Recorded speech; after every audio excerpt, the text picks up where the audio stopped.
May I request Shri Sharad Sagar to deliver the convocation address. Sir.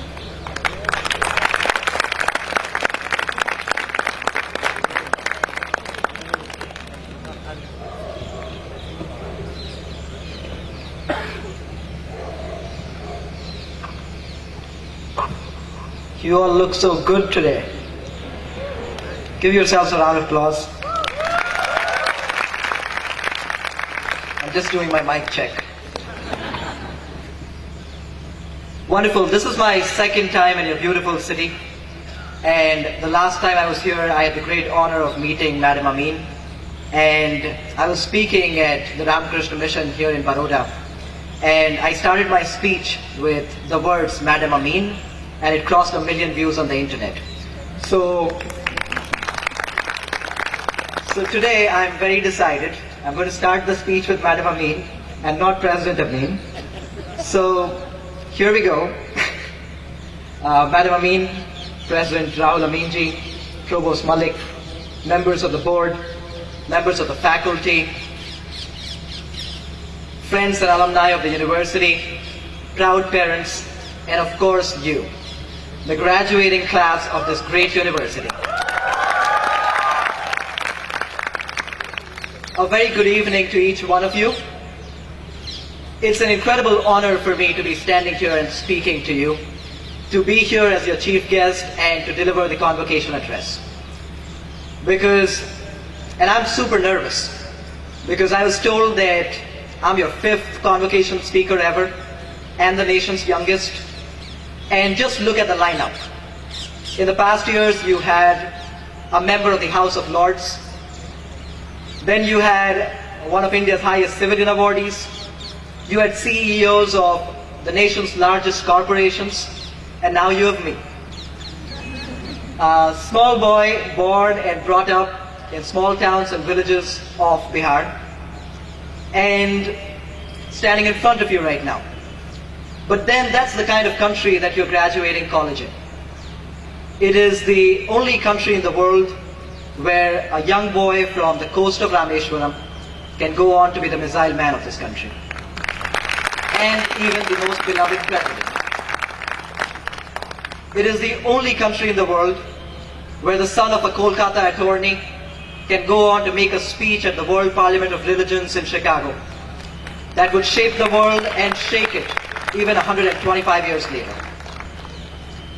It is the only country in the world where mothers who could not read or write groomed the greatest scholars, and fathers who could never cross a state border or the national shores themselves educated their kids at the greatest institutions in different states, and not just that, even overseas.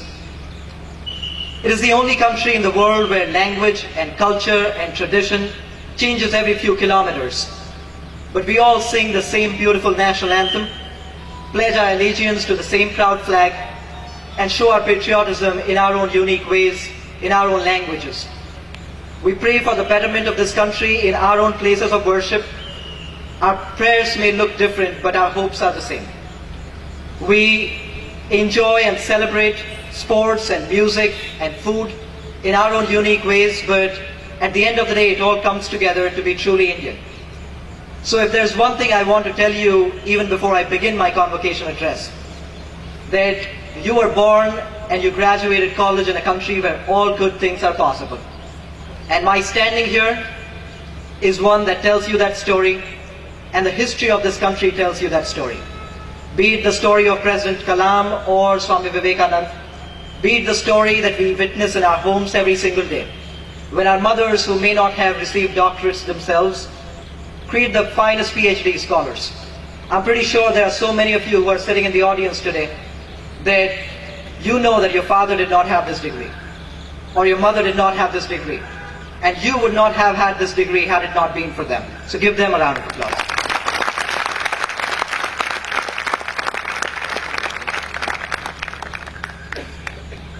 So, if I was to tell you a little bit about myself, I was born in a small village of Bihar, in a place called Zirade, some 8 kilometers away from where the first president of India was born, Dr. Rajendra Prasad. My parents decided to name me Sharad because I was born in this season. It was the winter season. They decided to name me Vivek after the great patriot monk who I just talked about, Swami Vivekananda. And they named me Sagar after a great Indian feminist and a champion for everybody's education and social reform, Ishwar Chand Vidyasagar. One who championed female education in this country, one who championed several social reforms and even got the Widow Remarriage Act passed by the British. So my parents were not very rich or very extremely well educated, but they had a vision for the future. They named me Sharad Vivek Sagar because they thought that I would come together as a Sharad who would be an ocean of wisdom. They were not educated in some of the finest institutions of the world, but they dared to put together all that they had and pour it in us, me and my two siblings. And the three of us were homeschooled for the longest period of time. My brother first went to school in standard 8th. My sister first went to school in standard 7th. I first went to school in standard 4th. Now this was not because we were having a lot of fun at home. This was because we were being raised in small towns and villages where there were no good schools. So we would be taught at home. Our greatest companions were the quotes and words of wisdom of people as President Kalam and Swami Vivekananda. While we were growing up, we were told that small aim is a crime, and we were told that all good things are possible. So we worked hard. My brother went to MIT Boston on a full scholarship. Sister went to Columbia on a full scholarship. I went to Tufts on a full scholarship. And it was a lot of fun. While I was in school, between standard 4th and standard 12th, I competed in almost everything that came my way. So I would compete in quiz competitions and debate competitions. I would just put my name in for any scholarship exam or any conference that was going to take place. And between standard 4th and standard 12th, I had the great honor of representing this great nation in over 6 different countries. Represent India on UN boards and continue to engage at every single platform and see quite a bit of success as a high school student. But it reminded me why I was doing what I was doing. And the answer was very clear. When I was being homeschooled in small towns and villages of Bihar, my daily habit was to read the newspaper. And the moment I would hear a good story, read a good story about any student who had achieved something, gone to a great university or won a big competition, bagged a big scholarship or spoke at a recent conference, I would just write down their names and the competitions that they went to. When I first went to school, I took out this diary where all these opportunities were listed already. So I started participating in these competitions and won at a number of those. And it reminded me that when I was in school, my story was my story because of my upbringing. I knew that these opportunities existed, so I won at all these competitions. My friends didn't know about these opportunities. So while I was still in high school, I founded an organization called Dexterity Global, with the idea to extend the same opportunities to other young people around me, so that we could hone future leaders. Because it was clear to me that it is not just hard work that takes you from A to B. You need to know what opportunities are there for you. And I know it is as relevant for the young middle school and high school students that I work with, as it is for you, as you graduate from college and enter your new workplace, or as you move forward in your journey. You'll work hard, but a number of times you need to be super aware of the opportunities that are around you. So overall, if you really look at it, I had a diverse upbringing overall. From being in small towns and villages of Bihar to being educated in the intellectual capital of the world, literally, in the great city of Boston, where once I graduated, I had the great honor of being the first Indian to deliver the graduation address at my university in 160 years. And that probably makes me one of the fastest people to go from the graduation address to the convocation address. So that is good. But let's talk about what's more important here. When I graduated college, I received an offer to go to Harvard for a master's degree. But I'd spent 4 years' time working between two time zones, managing a full-fledged team here on ground in India, and continuing to work towards my degree in the US. So I decided to turn down the offer and return to India. When I was in college, everybody would ask me that you received this big scholarship worth several crores to come to college here. What will you do once you graduate? And I would always tell them that on the night of graduation, I'll take the first flight back home. So in the morning, I delivered the graduation address. And in the evening, while everybody else was partying, I hope some of you do that tonight, but as everybody else was partying, I took the first flight back home to India and went back to where I came from, the state of Bihar.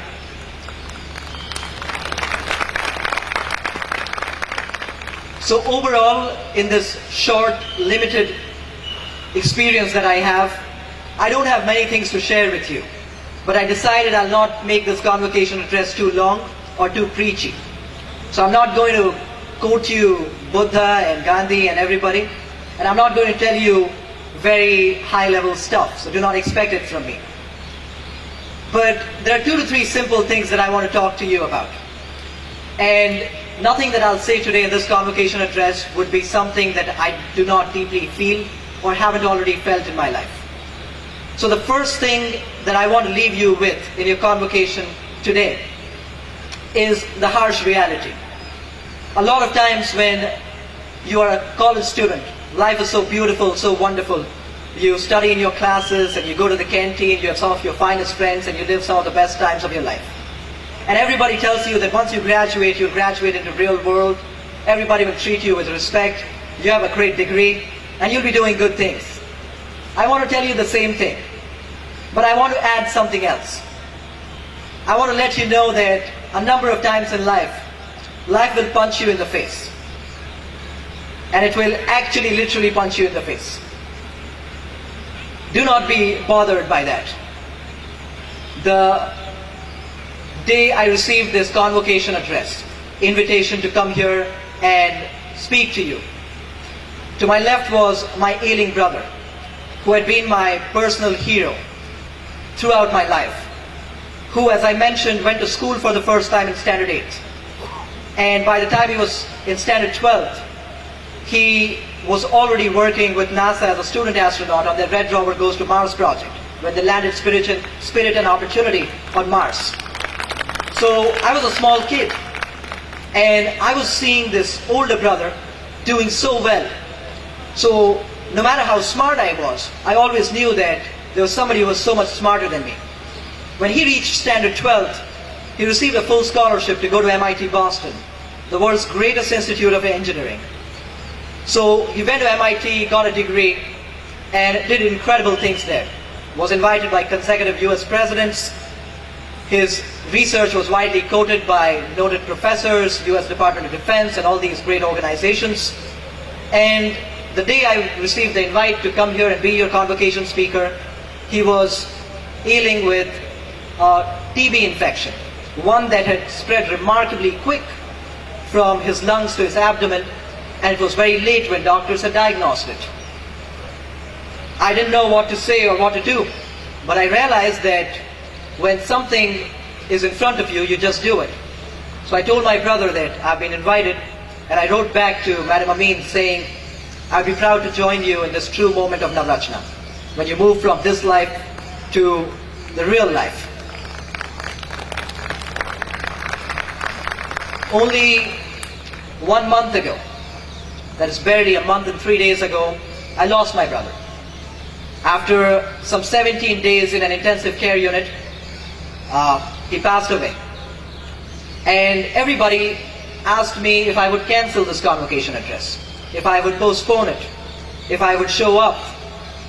But 5 days later, after he passed away, I was back in the villages of North Bihar, working with small kids who looked the same, who represented the same ideas and ideals, who had the same dreams, and who came exactly from where I came, or my sister came, or my brother came. And I knew one thing for sure, that you honor the legacy of somebody who had been a true karma yogi throughout his life. Somebody who was dedicated to science and to space and to society. You truly honor their legacy by continuing to do your work. So 5 days after my brother's loss, I was in the villages of North Bihar, meeting with kids, talking to them, interacting, engaging. And there was one simple reason why I was doing it. And it was to honor his legacy, to continue the work, and to continue following the philosophy that I had learned looking at him and what he would tell me all the time. And that's the first message that I want to leave you with. And that is that life will punch you in the face a lot of times. It's you who's got to dust yourself, get back up, and punch it back in the face. I hope you'll do that, Rachna. You'll be in good offices, and you may be a female employee who may not get along with a male employee really well. Don't go home and cry, confront that person. You may be a male employee who is not getting a promotion that you think, you expect, and you deserve. If that doesn't happen, put a letter asking for an explanation, and put a letter that says that you're resigning. The next time you find that there are problems in this country and you feel like you're being punched in the face, just dust yourself, get back up, and punch it back in the face. That's who I want you to go forward to be, if at all there's one thing that I can tell you.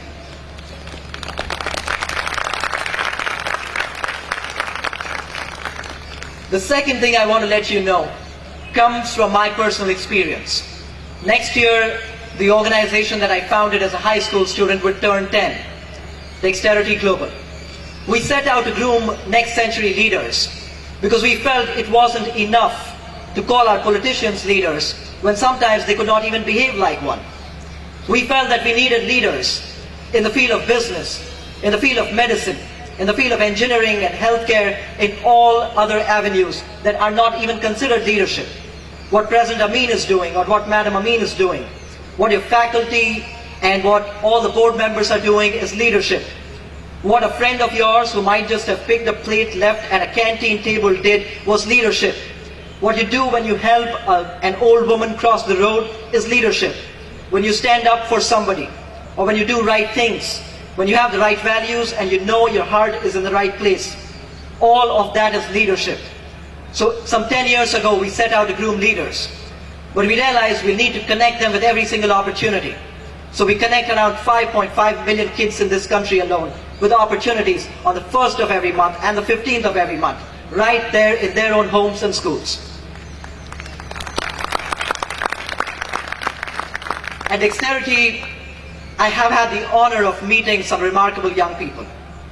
So we connect kids with opportunities, we help them build their skill sets, we help them write their applications to some of the finest colleges in the world. When I say write their applications, I mean not the lines that they will write, but at least letting them know what the timelines look like, what the deadlines are like. Can they get a scholarship to go to a university as great as Harvard? Those are questions we asked ourselves when we got to this cause. Because we felt that to shape this nation, you need to shape a young generation. So the next two messages that I have for you come from the young people who I've worked with. So 5 days after my brother's loss, as I was talking to you about, I was in the villages of North Bihar, in a small village by the name of Saidpur. Saidpur received its first electricity pole that would give continuous electricity supply to the villagers of Saidpur only 5 years ago. But 5 years ago, something else happened in that small village. A young boy, a proud Dex school graduate, on a 2G mobile phone, decided to start a Facebook page where he felt that it wasn't cool that people called out Biharis on every single platform. So as a young 11 or 12 years old, he started on a 2G mobile phone a Facebook page that would collect positive stories of Bihar from all over the internet and just keep posting it on the page. He called it Apna Bihar, brought together a few people, and just kept doing it. In the next 5 years, powered by a Dex school education, powered by his own ideas and dreams and idealism, this kid runs one of the largest social media portals, web and social media, that reaches around 6 to 7 million people every single week, and it's called Apna Bihar. So any of you sitting right here, if you feel you're too small to make change happen, I want you to be reminded of that young kid from Saidpur, who at my first call said that he would be very happy to welcome me in Saidpur. and introduced me to hundreds and thousands of young people like him. And I've got news for you. If you hear the 9 p.m. primetime shout-out games and feel skeptic about the kind of nation we are building, I've got news for you. And that is that when I went to Saidpur, I found almost every single kid who had the potential to do the very same things.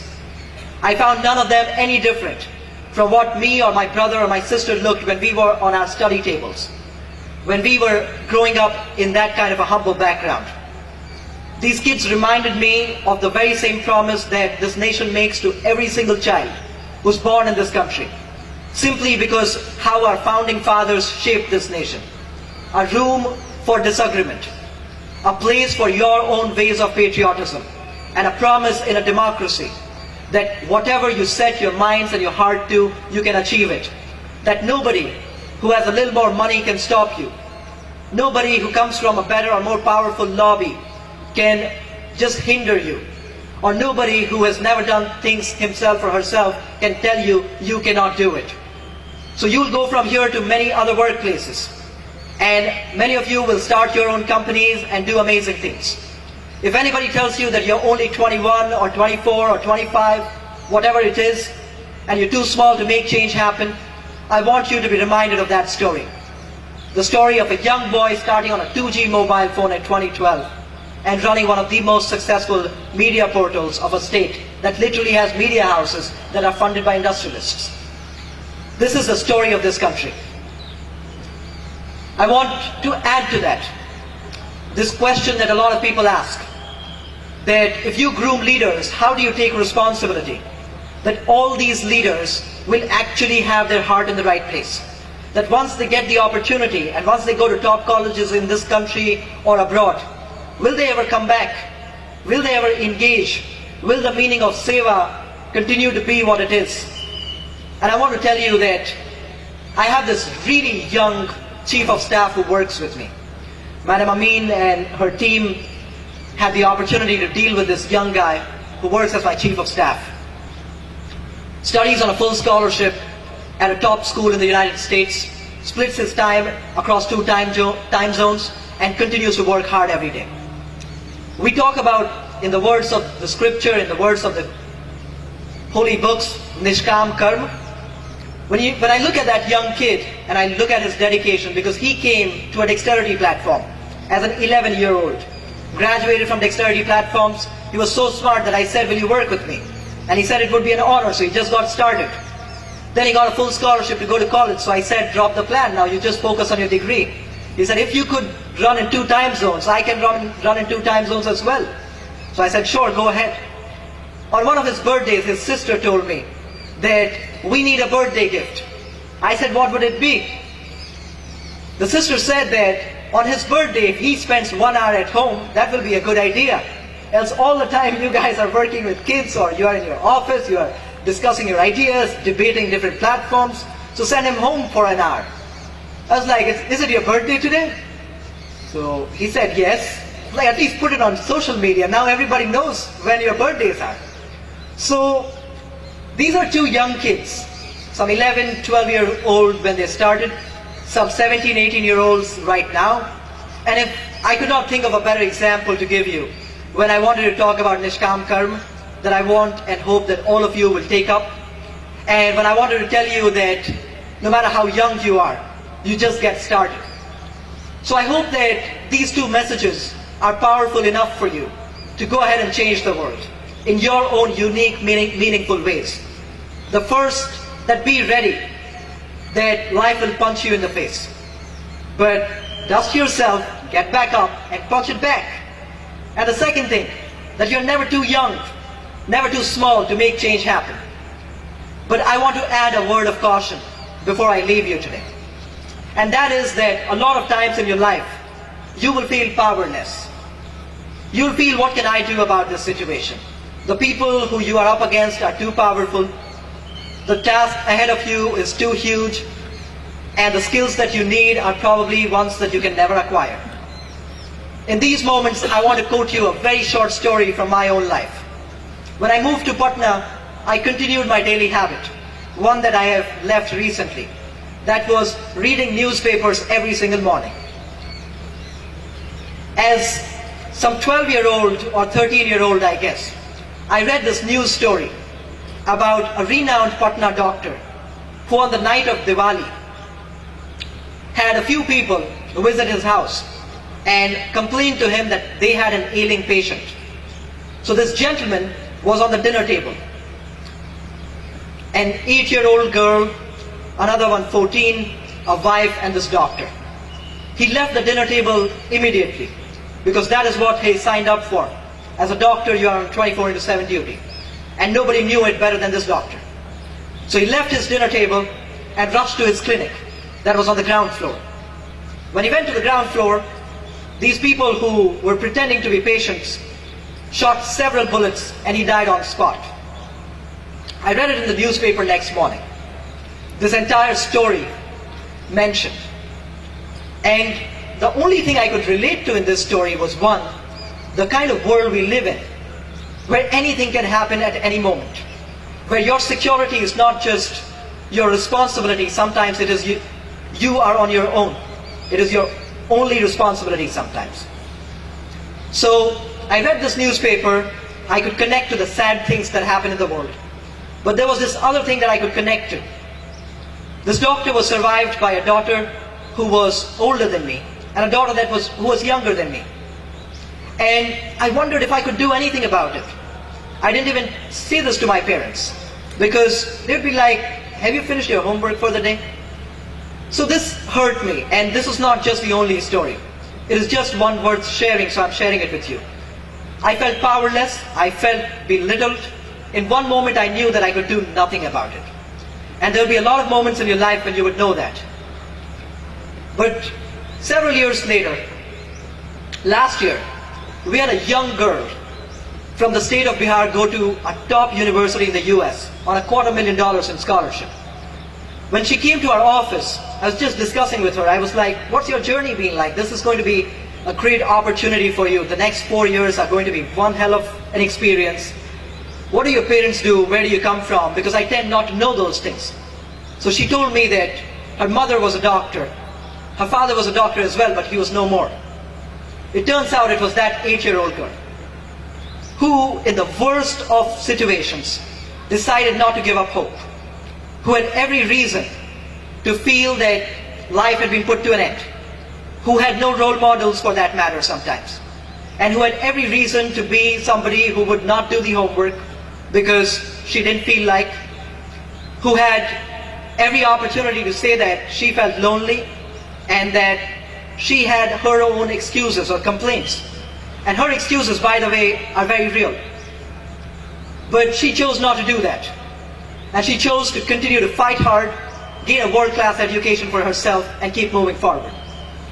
Now Rachna, tonight, on this historic night for yourself as well, because you'll do many things in life, but you'll never graduate from college one more time with the degree that you're getting right now. I want you to be reminded of the story of these young people.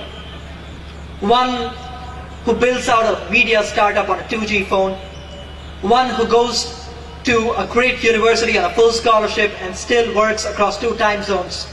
One who does not let even the losing of a father to violence be an excuse or be something that would weaken her. Then my question to you is, what's your excuse now, Rachna?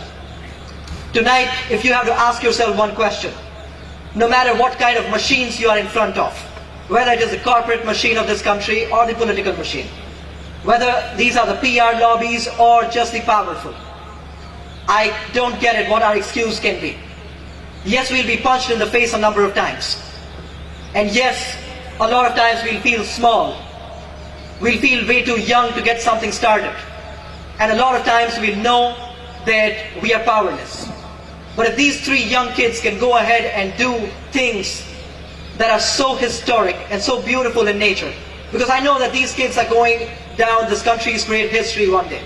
They may be 18 and 19 and 20 right now, but 40 years down the line and 50 years down the line, their stories will be movies, and their movies will change lives. Here, sitting right here, with all that we could have possibly asked for, we cannot make excuses. We've been grateful that we've been gifted the kind of opportunities that we have.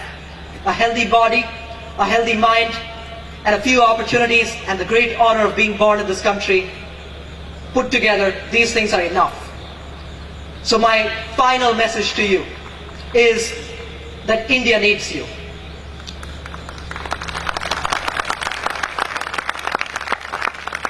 It needs young people who will not watch TV shows to find which anchor shouts more, who will not watch cricket matches just because one couple looks great, who will not be left in Cinepolis and PVRs in this country. That when you watch a movie you get super emotional, and when you go back you say that it was one hell of a time, it was a lot of fun. It needs young people who do not talk about its politics as, oh, we do not have any other leader. It needs young people who, when they look at the corporate ladder, do not praise just the people who are there, but who ask the honest question, that why in an independent India, 70 years after our independence, a woman in this country has to work 117 days extra to earn the same salary that a gentleman would. Why 70 years after our independence there are few women who are in the board of governors and the board of trustees and on corporate boards in this country? Why even 70 years after our independence our fight is still that there are so many people who die out of poverty and hunger, and there are so many people who die outside government healthcare facilities, and so many who get billed 700% extra at private healthcare facilities? I do not have all the answers, and I do not have all the solutions. So I took up to what I do today. Work with the next generation of leaders. Hopefully engage them in powerful pursuits. Help them secure a good education. And hope that in the next 10 years, 20 years, 30 years, or even within a century, we can see an India that breathes differently, not the Delhi air. An India that talks differently, not the prime time language. An India that hopes differently, not the political speeches. And an India that grows differently, not just the top 1%. So I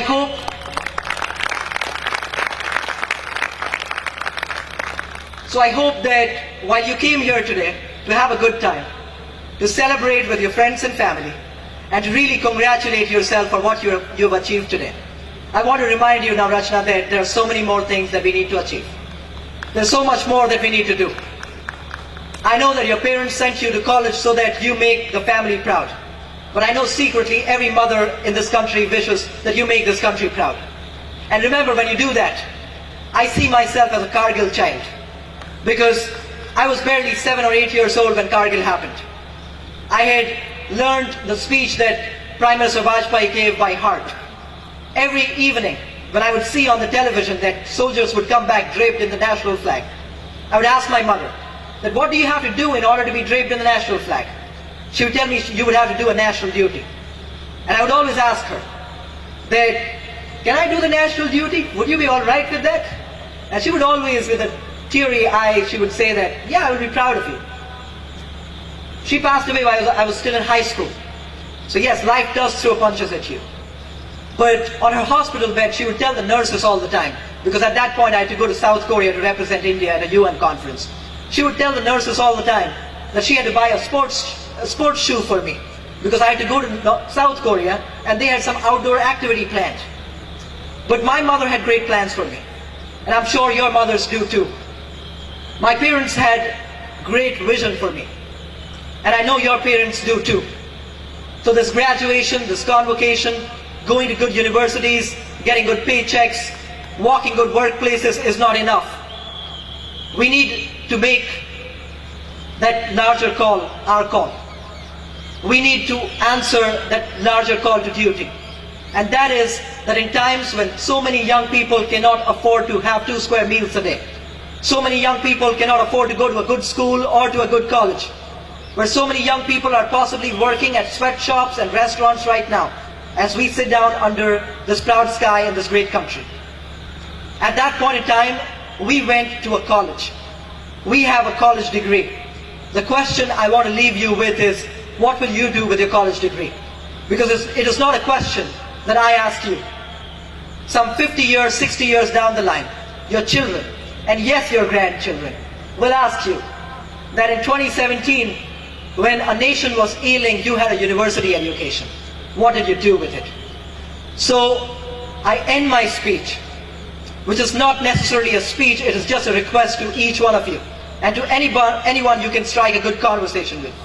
It is a small request with you, that ask yourself, that in times when so many craved for so much, you had everything you could have possibly asked for. A proud set of parents, good dreams, great vision, and an excessively loving, forgiving country.